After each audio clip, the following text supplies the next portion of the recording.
زندگی بھر کی کمائی یہی مصرے دو چار، اس کمائی پہ تو عزت نہیں ملنے۔ میں نے تو اسکول میں اور کالج میں اردو پڑھی نہیں، اور لیکن کیونکہ لکھنؤ میں رہتے تھے تو شاعری وغیرہ کا شغف تھا، اور بیت بازی میں شعر ویر پڑھتے تھے گھر میں۔ نانا مرحوم جو تھے ان کو بہت شوق تھا کتاب کا، تو پاکستان جب بنا تو بہت سے لوگ لکھنؤ کے جو صاحبان علم تھے وہ ہجرت کر کے پاکستان آ گئے، تو ان کے گھروں کی جو لائبریریاں تھیں وہ بہت ہی ارزاں قیمتوں پر ردی والوں کے ہاتھ بک گئیں، اور وہ وہاں ایک نخاس میں ایک بازار لگتا تھا تو وہاں سے وہ تل کے بکتی تھی، تو بہت سے دیوان جو تھے شاعری کے،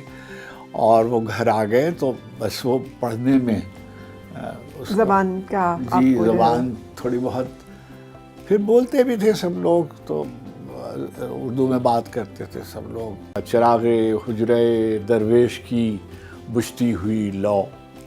چراغ حجرہ درویش کی بجھتی ہوئی لو، ہوا سے کہہ گئی ہے اب تماشا ختم ہوگا۔